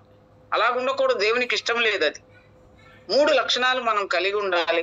యథార్థమైన మనస్సుతో ఆరాధించాలి, ఆయనను ప్రేమించాలి, ఆయనను స్తుతించాలి, ఉత్సహించాలి, ఘనపరచాలి. ఇంకా ఈ విషయాలు కూడా మనము నేర్చుకోవాలి. యెరూషలేము కుమార్తెల వలె ఉండకుండా దేవుని ఆశ్రయించిన వారుగా, దేవుని బిడ్డలంగా మనము చేయబడాలి. ఆయనను నేను నల్లని దాననైనను సౌందర్యవంతురాలను అన్నది కదా. తను తాను తగ్గించుకుంటుంది, నలుపుల్లో తగ్గించుకోవడం. నేను అందగత్తెను కాను అంటుంది. మోషే అంటాడు, నాకు మాటలు రావు ప్రభువా, నేను వారితో మాట్లాడలేను, ఐగుప్తు వాళ్ళతో తగ్గించుకున్నాడు, కానీ ఆయనను నిలబెట్టాడు ప్రభు. ఒక నాయకుడిగా చేయబడ్డాడు మోషే ఇశ్రాయేలీయులకి. నేను చేయలేను ప్రభు అన్నాడు. ఇంకా అనేక మంది అలాగే అపోస్తులు పౌలు కూడా, నేను అపోస్తులందరిలో నేను తక్కువ వాడను, నాకేమీ రాదు, నేను మాట చాతుర్యం లేకుంటే వాక్శక్తి కలవాడిన కాను, దేవుడే నన్ను బోధకు పిలిచాడు, రక్షణ సువార్తను బోధిస్తున్నాను, అనేక మంది విశ్వసిస్తున్నారు. పేతురు బోధించినప్పుడు 3000 మంది చేర్చబడ్డారు సంఘములో. అలాంటి వక్త కాదేమో పౌలు. ఆయన తను తాను తగ్గించుకున్నాడు. నల్లని అంతఃపురంలో ఉన్న కూడా ఆమె తను తాను తగ్గించుకున్నటువంటి స్వభావం కలిగింది షూలమిత్తి. అందుకని అక్కడ అంటాడు చూడమ్మా, నల్లని దాననైనను సౌందర్యవంతురాలను. ఇప్పుడు ముందు తోటను కాసేటప్పుడు నల్లనిదే, ఇప్పుడు అంతఃపురంలో చేర్చబడిన తర్వాత సౌందర్యవంతురాలు. మనం కూడా దేవుని నమ్ముకున్న తర్వాత మునుపు మనం నల్లని వారమే, శ్రమలలో నలిగిపోయినాం, కష్టాలలో నలిగిపోయినాం, బాధలలో, ఇరుకులలో, సమస్యలలో నలిగిపోయినాం. కానీ ఇప్పుడు ప్రభు దగ్గరకు వచ్చిన తర్వాత, ప్రభు సన్నిధికి వచ్చిన తర్వాత, ఆయన పాదాల దగ్గరకు వచ్చిన తర్వాత, ఆయన సన్నిధిలో ఉన్నప్పుడు, మన పేర్లు ఆయన జీవ గ్రంథంలో రాసుకున్నప్పుడు మనము సౌందర్యవంతులం. ఆయన సన్నిధిలో ఉన్నాం, ఆయన కౌగిటిలో ఉన్నాం, ఆయన హస్తంలో మనము భద్రపరచబడిన వారంగా ఉన్నాం. మన చుట్టూ, మన సంపద చుట్టూ, మన బిడ్డల చుట్టూ ఆయన కంచె వేసి కాపాడుతున్నాడు కనుక భద్రపరచబడిన వారం మనం. దేవునికి స్తోత్రాలమ్మ. మనం ఇప్పుడు ఆత్మ సంబంధులం. ఇంకా తర్వాత చదువుకుందాం, కిందకు వస్తాము. వారు సౌందర్యవంతురాలను కేదారు వారి గుడారముల వలె. ఈ కేదారు అనే మాటని నేను కొంత ధ్యానం చేశాను. ఎక్కడున్నాయి బైబిల్లో ఈ కేదారు వారు అని అంటే చాలా సందర్భాలలో వాడున్నారు వీరు అసలు కేదారు అనే పేరును బట్టి కేదారవాసులు, పురములు, గ్రామములు అన్నింటి కలిపి కేదారవాసులు అన్నారు. ఆదికాండము 25వ అధ్యాయము 13వ వచనంలో ఉందమ్మా. కేదారు అంటే ఇష్మాయేలు సంతానం వారిని హాగరు ఆ అరణ్యంలో ఉన్నప్పుడు, నీ ఇష్మాయేలు నేను ఆశీర్వదిస్తాను, దీవిస్తాను, ఇష్మాయేలు సంతానంలో 12 మంది రాజులు వస్తారు, వారిని అందరినీ నేను దీవిస్తానని తండ్రి దేవుడు హాగరుకు చెప్పాడు కదమ్మా. ఆ భాగాన్ని కూడా మనం ధ్యానం చేశాం. ఆ ఇష్మాయేలు సంతానం వారిలో 2వ కుమారుడు కేదారు. చూస్తారమ్మా, ఒక్క మాట జ్ఞాపకం చేసుకుందాం. కేదారు అనే దగ్గర నేను ఇంకా ముగించేస్తాను, సమయం అయింది. ఆదికాండము 25వ అధ్యాయం మీ యొక్క మీరు ఎక్కడ ఉంది ఆ భాగం అనుకుంటారని నేను జ్ఞాపకం చేస్తున్నాను. ఆదికాండము 25వ అధ్యాయము 13వ వచనంలో చూడమ్మా. ఇష్మాయేలు కనిన 2వ కుమారుడు దేవుని చేత ఆశీర్వదించబడిన వాడు. చూడండి, తీసుకున్నారా?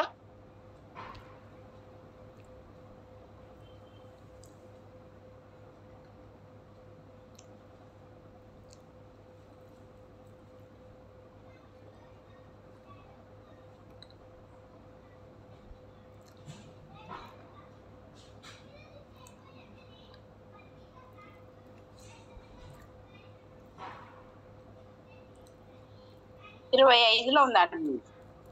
25 అమ్మా, చెప్పాను కదా. 25 13వ వచనమమ్మా. ఆదికాండం 25:13 చదవమ్మా, ఒక మాటే. ఇష్మాయేలు కుమారుడైన నెబాయోతు కేదారు అర్పయేలు నిష్పాయము. ఇష్మాయేలు జ్యేష్ఠ కుమారుడైన నెబాయోతు కేదారు. అది అండర్లైన్ చేసుకున్నా, అది కేదారు. అబ్రహాము సంతానమైనటువంటి ఇష్మాయేలుకి పుట్టిన 2వ కుమారుడు కేదారు. ఈ కేదారు వాళ్ళని కింద ఆఖరిలో వారి పేర్లు ఇవే. వారి జనముల ప్రకారము వారు 12 రాజులు. ఇష్మాయేలు బ్రతికిన సంవత్సరములు 16వ వచనం 17వ వచనములు. ఇష్మాయేలు బ్రతికిన సంవత్సరములు 137. అప్పుడు అతడు ప్రాణం ఇచ్చి మృతి పొందెను, తన పితరుల ఎదుటకు చేర్చబడెను. అది సహోదరులందరి ఎదుట ఆయన నివాసం ఏర్పరచుకునేను. ఇక్కడ వ్రాయబడలేదు, కానీ నీ యొక్క ఇష్మాయేలు నేను ఆశీర్వదిస్తాను, అనేక మంది జనములు, రాజులు ఆయన గర్భం నుండి వస్తారని మనం ఆదికాండము 16వ అధ్యాయము 21వ అధ్యాయంలో మనం చూస్తాం. ఆదికాండములో హాగరును గురించి ధ్యానం చేసినప్పుడు ఇవన్నీ చెప్పడానికి సమయం కాదు. కాబట్టి ఆ కేదార్ అంటే ఎవరు? ఇష్మాయేలు సంతానం. వారు ఒక రాజు వంశంలోని వారు ఇంకా నేను కొన్ని విషయాలు చెప్పి నేను ముగించేస్తాను. వారు గొర్రెలు కలిగిన వారు. కేదారు గుడారములు మనం చదువుకున్న భాగం ఏంటమ్మా, ఒక్కసారి మరో జ్ఞాపకం చేస్తారా? పరమగీతం. కేదారు వారి గుడారముల వలె ఉన్నదంట. ఆమె సౌందర్యము కేదారు వారి గుడారములాగుందంట. వారు ఎలాంటి గుడారాలు ఉంటాయంటే, వారు ఒక స్థిరమైన నివాసం ఏర్పరచుకోరు. అక్కడక్కడ గుడారాలంటే ఈ గుడారం ఇక్కడ తీసి మరలా ఎక్కడ మంచి మేత ఉందో వారికి గొర్రెలు, పొట్టేళ్లు, పశువులు మందలుగా ఉన్నాయంట. కొన్ని గ్రామాలు ఉన్నాయి, పట్టణాలు ఉన్నాయంట కేదారు వారికి.